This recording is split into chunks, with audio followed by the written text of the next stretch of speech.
Welcome back to the 105th episode of the DailyFlip podcast. I'm your host, Alex, and today we're going to be flipping through some of the top stories, including talking about how the U.S. is helping in Ukraine and if it's really a stable endeavor. We had some leaks come out and shed a little bit of light, so we'll be talking about those, and we'll be talking about the coming credit crunch and how you can prepare, because it's going to be a bumpy ride.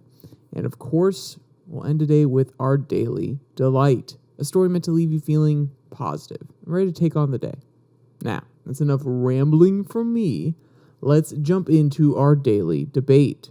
So what should the U.S. approach be moving forward when it comes to Ukraine and Russia?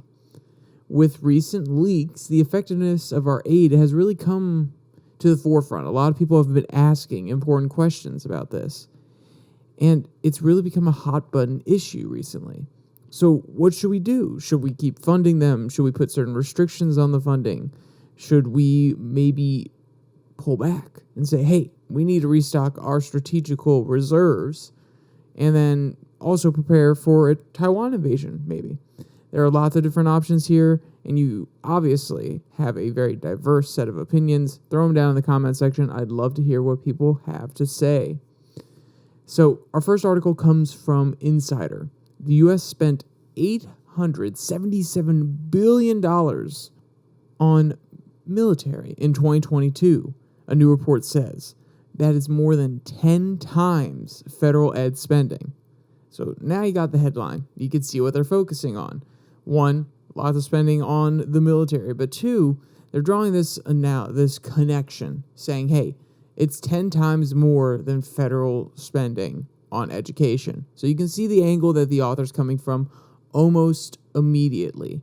And while this may not be something that people will necessarily care about, well, they're not comparable things. The federal education system doesn't necessarily need to be restocked and re-upped every single year with new military deals. We don't have giant school contractors like we have giant military contractors.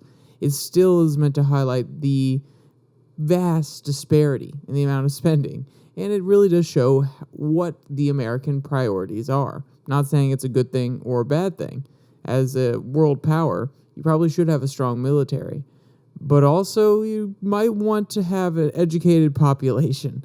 So let's jump into this first quote that really talks about how the military spending, though they're not loving the fact in this article that it's going more towards military rather than education, but this trend of spending a lot on the military is not just a U.S. thing. It is also a worldwide trend. Quote, the world's governments are spending more money than ever on their military, as the new report finds. And that's no one's surprise. The United States leads them all. The United States spends a total of $877 million on its military in 2022, according to a new report from the Stockholm International Peace Research Institute, or SIPRI. And that is just, I'm sorry if I sound a little clunky when I'm reading that. That is a lot of letters back to back.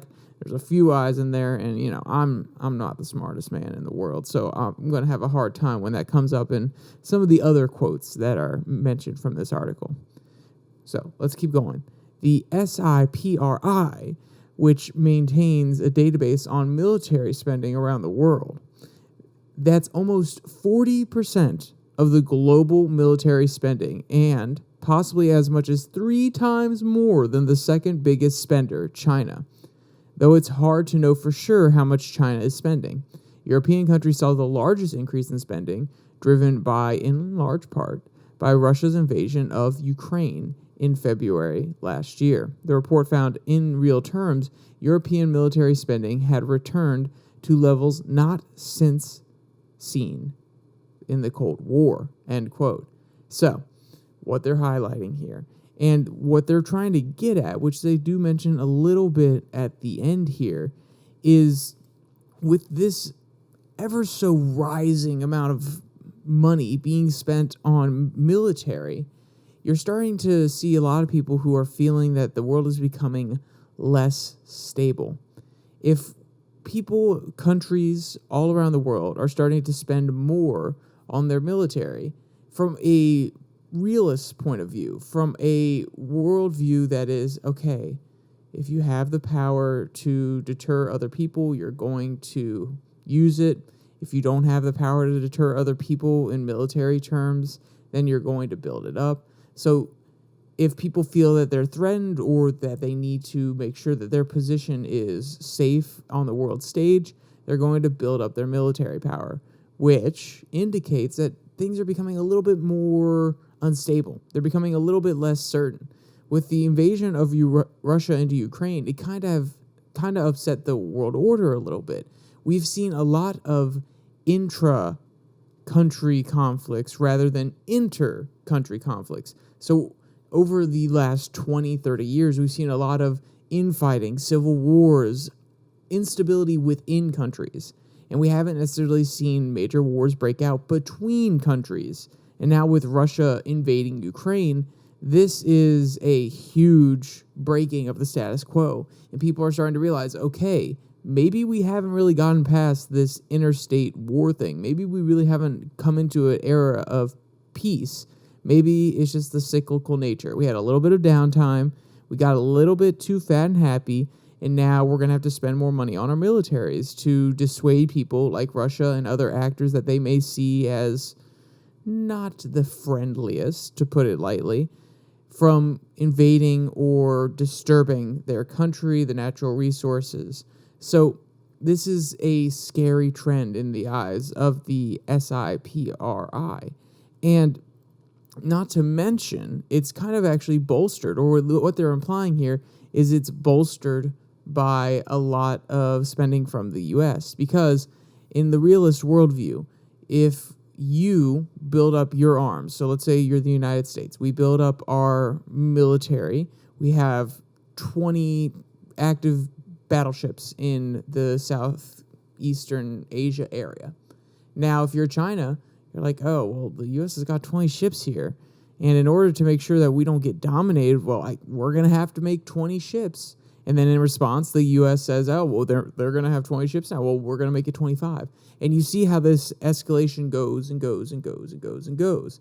And this is the fear of people who don't like the realist worldview, who believe that power, and military power especially, is the way of deterring people from coming at you and giving you a little bit of a negative interaction. And it leads to escalation. So what they're noting here is that, okay, the U.S. is spending a lot of money, and they have for a long time, on military. And now they're not only bolstering their own military, but they're actually supplementing other people's militaries through NATO or just directly giving to Ukraine, which means Ukraine now has better armaments and things of that nature. So Russia, they have to deploy more troops. They have to deploy their military industry at home to build more capable weapons or just a larger volume of weapons, and it leads to escalation. And then you see where this leads. It just keeps going up and up and up and up and up. It's like the USSR and the US just creating more nuclear weapons. And of course, through time, negotiation, treaties, there was a reduction of nuclear weapons.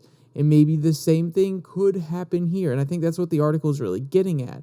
It's saying we're spending a huge amount of money on our military for very limited returns, or at least from this author's point of view. And then we're not actually spending money on educating people. And educating people may actually make them more able to understand the risks of what we're doing and vie for peace on the world stage. These are our future leaders that they're trying to educate in these schools, obviously. So if you're taking money away from them, you're actually taking money away from the future of America. At least that's how I think the article's coming at this from. Because otherwise, I don't necessarily see the value in the comparison that they're making. Because if they're not actually, because they don't actually make any claims here. They're not saying, oh, well, if we focus more on education, this will happen or that will happen. They're just drawing the connection. They're just saying, yes, we spend 10 times more on military than ed, and that's just a bad thing. Which, sure, if you have that opinion, it's a bad thing. But why is it a bad thing? Don't just tell me it's a bad thing. Explain it. Because there may be a rational justification for why you need to spend money on a military effort. If you're at war and your country is under threat, I would expect you to pay more money to the military to protect your country, because without that, you can't facilitate the education, so the education spending wouldn't matter anyway. You understand where I'm coming from? So they're just giving it as a fact rather than telling you why it's bad. And I'm trying to read in between the lines and understand where they're coming from and understand their argument and give them the benefit of the doubt. So that was me going on a little bit longer of a rant than I would like to, but this is the exact quote talking about the global insecurity that is coming about from this situation.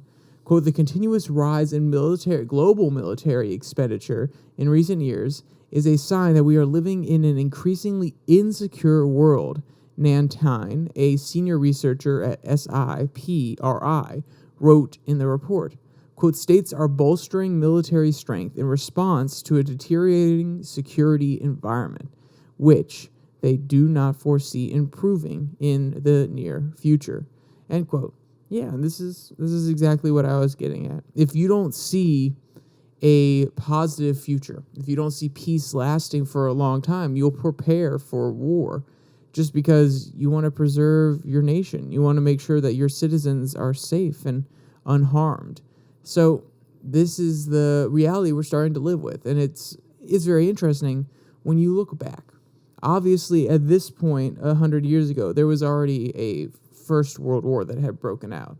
But we're getting pretty close to the time when the Second World War broke out. In every 100 years, you kind of see a cycle throughout human history. It has changed a little bit. We've seen the rise and fall of many hegemons over the last 300 years.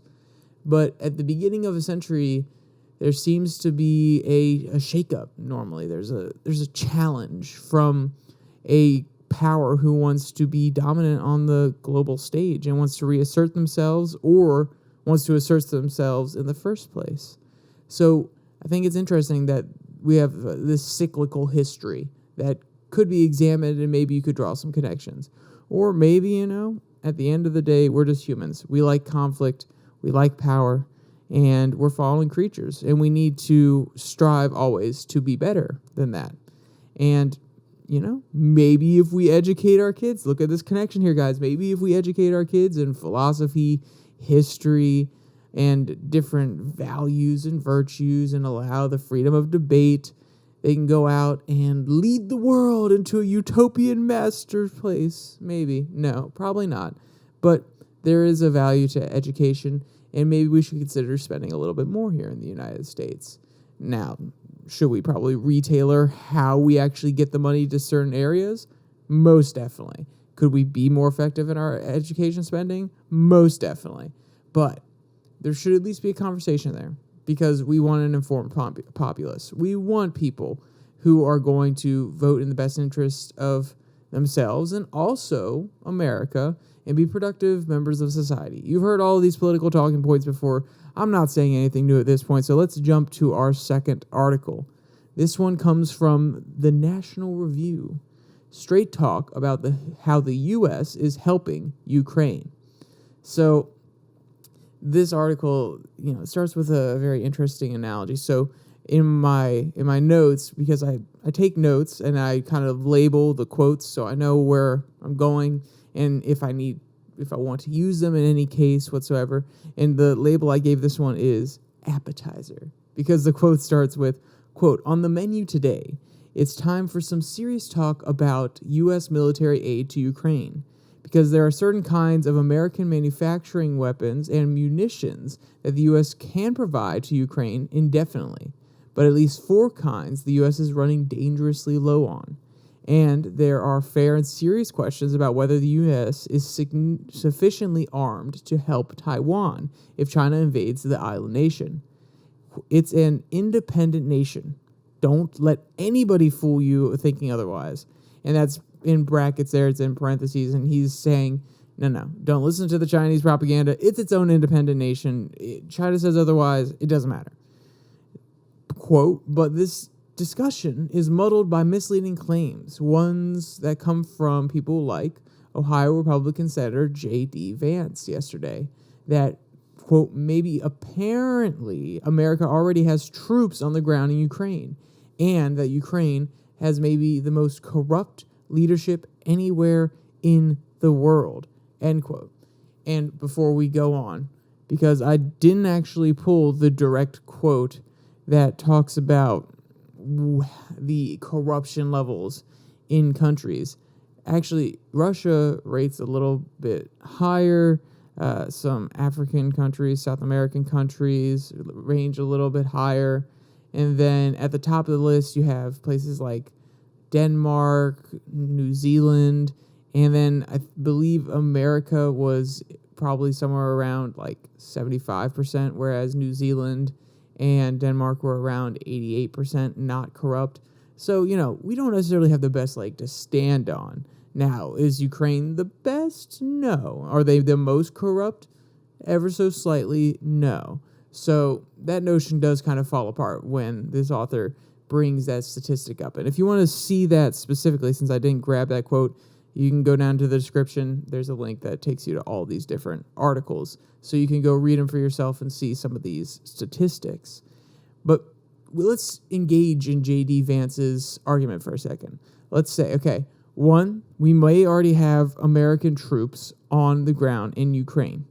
And two, maybe they are some of the most corrupt leaders in the world. So, one, we may already have troops on the ground in Ukraine. Now, if that's the case, I'm not saying no, we don't. I'm saying if that's the case, get them the heck out of there. We do not want boots on the ground. We do not want them to possibly get injured by anything Russia can throw at them. So then that causes an international incident. And to be honest, the author very clearly breaks down why we have boots on the ground there. And it's not actually special military. I take that back. It is special military, but it's not for what you think. It's for providing security services to the embassy and things of this nature. So I would prefer that our diplomats are safe and they're on the embassy territory. They're not in the battlefield. They're not out there firing SAM missiles at the Russians. So that's a little bit different. But if we were entertaining J.D. Vance's argument that we had boots on the ground that are not there to protect embassy people or critical infrastructure people, then get them the heck out. We cannot risk their lives. One, two, we do not want to start an international incident. Now, the next claim that they're the most corrupt leadership anywhere in the world. And he's referring to this because we're sending them a whole bunch of munitions, and they could, in theory, be taken and then sold on the black market to make money for certain big donors or big personalities in the Ukrainian government or maybe private enterprise people. And then, we need to take that and break that apart. So what mechanisms do we have in place? We actually have officers who are there and meant to enforce and audit where these pieces of equipment go so that they don't end up on the black market. And these are like logistics officers to make sure that the shipment, when it comes off the plane, goes to where it needs to go. From there, we can't necessarily tell 100%, but for the most part, we've at least put enough strings on our aid that we can say with most confidence that it is going to where it should be going.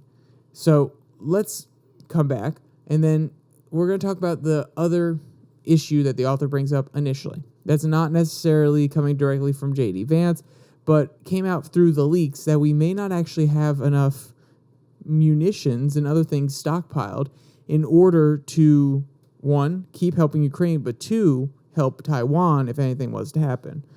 Quote, there are fair arguments for caution and wariness about expanding the U.S. commitment to helping Ukraine. At the beginning of the year, the Center for Strategic and International Studies published a report about which munitions the U.S. is running low on and how long it could take to restock the supplies of those munitions to normal pre-invasion levels. according to the CSIS estimates, and it's cautious that these figures are only estimates based upon the best information currently available. At the surge or prioritized production rate, it would take 2.5 years to restock the High Mobility Artillery Rocket System, or HIMARS, Mobile Artillery System and Vehicles, 4 years to restock at least one category of 155 millimeter shells, 5.5 years to restock the Javelin anti-tank missile stockpile, and 6.5 years to restock the Stinger air defense missile stockpiles. So those are the 4 that we're going to have a really hard time fully restocking, that we don't necessarily have enough of at this moment, or at least that's what the CSIS is estimating. So besides that, if you see comments coming out about, oh, we're not going to have enough shells, or we're not going to have enough of this weapon system, the CSIS is not saying that, wow, okay, these other things, the Javelin missile system, rather than just the missiles themselves, oh, we don't have enough of those. No, they're not saying that. They're saying, okay, the anti-tank missile stockpile, the very specially capable missiles that are shot from the Javelin, are extremely low, not the systems themselves, and these sort of things. So don't let this confuse you if you see things come out in the future that talk about, hey, well, we're running extremely low on almost all of our key infrastructure. No, it's very specific things that we're running low on. And this, of course, does beg the question, is that a problem? Because at the end of the day, could we just ramp up production? Could we just build more facilities if the demand is there? And we know that Taiwan's going to want them, Ukraine's going to want them. We know that there's demand for it. Why wouldn't we just up production? And if we're not in a major war ourselves, but rather just giving these things to our allies, then why wouldn't we take advantage of that? Because at the end of the day, they're going to have to pay us back for it, or in theory, they're going to have to pay us back for it. And that's the capitalist talking inside me. But then there's also the other side battling, saying, now, should we really be upping production and making it easier to buy these from us, and really encouraging these countries to use these sort of weapons against people that are coming after them? Or should we maybe limit the amount we give them, or tell them the real situation, which is we're running low on stockpiles? Maybe you should come to the negotiating table with Russia. And then again, I'm a little bit biased. I would be okay with Ukraine going to the bargaining table with Russia. But if China was to invade Taiwan, I would not let any negotiation, or I would not want any negotiation to go on between Taiwan and China. I'm very biased on this, because the strategical position that China gains by having control of Taiwan is almost complete and utter dominance of the South China Sea, which is an area where a lot of trade goes through, and it is very pivotal to their plan to project power through the rest of Asia, and then, if you have their state propaganda right, the rest of the world. So I understand that there are very nuanced conversations, and some people may say, hey, no, let Ukraine and Russia, they need to go at it. There shouldn't be any negotiation, and they might have an inverse view when it comes to Taiwan. All this author is trying to highlight is, okay, one, we're not running low on everything. It's very particular things, and we should be more cautious when talking about it. And then we should also be more cautious when talking with our allies about what we're missing. And the fact that just because we have military personnel who are there to protect diplomats doesn't mean they're out there in the field, which, it could be a ploy. To be honest, I don't know this author's background, and maybe they're of a very military-based persuasion, and they're just coming up with a justification to have boots on the ground there. That is also a possibility. But from their point of view, it is purely to protect the diplomats. And also their point of view on Ukraine being one of the most corrupt countries. It's not the most corrupt country. Don't get me wrong, it's close. But the U.S. is fully aware of that when they're giving their aid, and they're putting strings on it so that it doesn't get misplaced or misused. So this author is really trying to push back and say, there is obviously good arguments for not supporting Ukraine, but we can't just all out attack it from, oh, we can't do this, or we shouldn't do this, or we have to do this, we can do this. It needs to be a more deep understanding of what's going on, the realities on the ground, and making sure that we take a balanced approach. Now, sometimes a balanced approach isn't the way to do it. Sometimes there is no middle ground. Sometimes there is, this is the right way to do it, this is the wrong way to do it. This is not one of those situations. This is a very complex geopolitical issue that includes Russia, China, NATO, the US, Ukraine. So it's very complex. And the author just wants people to acknowledge that and understand the complexity, or at least he wants to give a little bit of a glimpse behind the curtain so you can see all the inner workings and say, okay, wow, I didn't actually realize how complicated this one was. All right, let's jump to our last article about the credit crunch. It'll be a very quick one, and you probably heard a lot of these recommendations before, but I want to explain why this credit crunch is coming and what you can do to maybe save a little bit of money going into it. Let's be clear, this is not financial advice from USA Today. They're just suggestions, and you take on all the risk yourself if you choose to do them. Quote, USA Today, a credit crunch is coming as banks slow lending and brace for impact. Here's how you can prepare. So, here's the landscape of the situation. Quote, the credit crunch is coming if it hasn't already. Some consumers may already be feeling the squeeze of their higher interest rates or difficulty getting a loan, and others may soon. The Federal Reserve warned of this last month over the collapse of Silicon Valley Bank. Fed Chair Jerome Powell said an upheaval resulting from the bank sector would likely result in tighter credit conditions for households and businesses, which would in turn affect economic outcomes. Despite that, they are still have time to take steps to manage their debt and finances to mitigate the fallout, experts say. The average interest rate on credit cards has climbed to 20.92%, the highest since the Federal Reserve started tracking this information in 1994. New credit cards offer even higher rates, averaging 22.15% in the first 3 months of the year, up from 18.32% at the end of 2022, according to a survey by personal finance site Wallet Hub.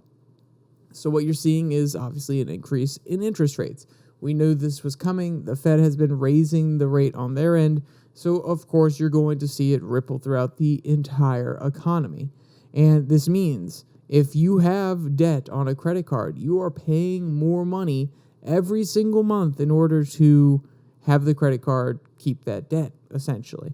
And if you're just starting to build credit now, this is a warning sign. If you are a young college student who's just now getting a credit card and you're leaving a little bit on there rather than paying it all off, you're paying nearly 1/5 in interest, or at least it's being added to your debt. And you can see how this is extremely, extremely dangerous. Because at the end of the day, some people, they just want to put money on their debit card or their credit card and not necessarily pay it off in the month. They'll pay the minimum balance, which is all good. Hey, you're paying the minimum balance. I have respect for you. You're not just using the credit card and leaving it there, but you're incurring interest at a faster rate because interest rates are going up. Quote, in the final 3 months of 2022, credit card balances increased by $61 billion to reach $986 billion. So let's just stop there. That's close to $1 trillion in credit card debt, and that's up $61 billion. This is saying a lot of people, they're feeling the financial crunch. They're feeling the higher prices, and they're having to use credit cards because they don't necessarily have the money at the time to pay things off. But also, during that process, they are incurring more interest if they leave that balance on that credit card. So they're getting a double whopper. They're getting hit by inflation at the store, so they have to use a credit card. And then since they can't pay all of that credit card debt off, they're getting hit by interest rates that are rising due to inflation. They're getting hit twice. So you're hearing this, you're thinking, oh my gosh, I'm getting hit twice. What's going on? How can I fix this? How can I resolve this? There are actually 5 tips that they give, but there are 2 that I really, really want to highlight because one of them I didn't actually know you could do. And the second one is something that my mom always focused on. And let's be clear, I am not the best at it. I am not coming down from the tower and giving you all the information on how it should be done. It's just something that I've found extremely useful. So, quote, 1, transfer your balance. My top tip is to sign up for a 0% balance transfer card, Rosman said. By transferring your balance to one of these cards, you can push the interest clock back for up to 21 months. So, these cards are specialty cards. You transfer all of the debt that you can onto this card, and you're not actually going to pay interest on it for 21 months. So you can actually push that back a little bit. Maybe there will be better interest rates there in the future. Maybe if it's just on a 0% card, you can actually pay it off more quickly because you're not incurring more interest. There are lots of options here, and I didn't even know that this was a thing, to be honest, when I first read this article. So that's something you can do a little bit of research on and find one that works for you. And the second one that I really like is improve your credit score. I know, if you are someone who's starting to worry about finances, you probably heard this before. Quote, if you think you may need to take a loan at some point, make sure that you pay your bills on time each month. Take a break from taking on more credit to lower your debt amounts and increase any errors that may be on your credit report. Quote, building up a good credit score can help you keep your interest rates lower, said Dan Cassie, federal planner at Bridge River Advisors, end quote.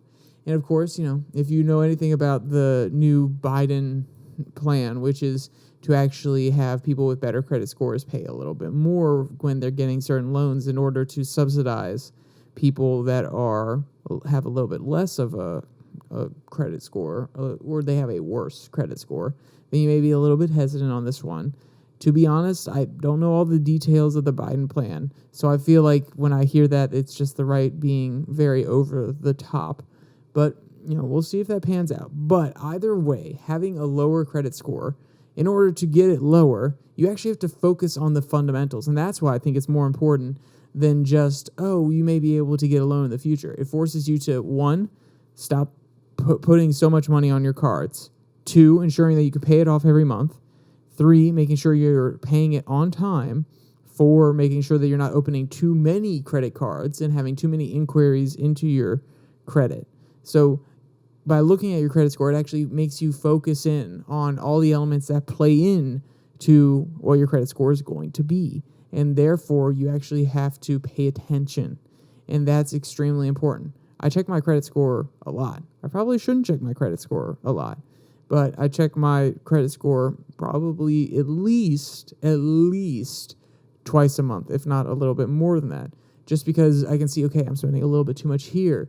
I need to cut back here. I need to make sure that this one's completely paid off. Oh, I put a little bit too much on this one this month. I can pay that off fine, but I'm going to have to put it on a different one next month in order to balance out the difference a little bit. It really makes you focus in and care about your credit. And also, it can become a little bit of game with yourself. You can say, I want it to go up 2 points this month. I want to try to get up 3 points this month. I want to get up 4 points this month. I went down by 2. Well, let's get it back to where it was. You can kind of gamify it, and you can make the pursuit of better credit something that you're actively intrigued by and you actually want to participate in because you've turned it into a game with yourself. Yeah, that's my opinion on those ones. That's why I really like the improve your credit score tip from this article. All right, that was a little bit of doom and gloom, but it ended with some positivity, or at least some things that you can do to improve your situation. Now let's jump to something that will hopefully improve your situation in the immediate, which is the Daily Delight. This one comes from the animal rescue site. So, everyone now and again, they really need a hug. And when you see this donkey's reaction, you'll understand exactly why. Quote, a perfect example of happiness brought by a hug is a donkey from a Reddit post. At ZX2_ shared the video with the caption, here's a happy donkey. And it was so evident in his face that the donkey was happy and content in the embrace of his human friend, end quote. But a hug wasn't the only thing he got. Quote, aside from the embrace, he really loved the behind-the-ear scratches and the small kisses he got. Throughout the clip, the donkey's eyes were closed out of contentment, end quote. And if you want to see any of the cute videos or photos of this donkey, or you want to read any of today's articles, there'll be a link in the description below that like and subscribe button, where you can find today's articles, as well as down there you can find the link to the podcast on Spotify, Pocket Cast, Google Podcast, Podvine, and also the Twitter handle at Your Daily Flip, where I post a link to the podcast on Monday, Wednesday, and Friday, so you can go directly to the video on YouTube. All right, with all that said, there's only one more thing to say. Stay safe, don't die.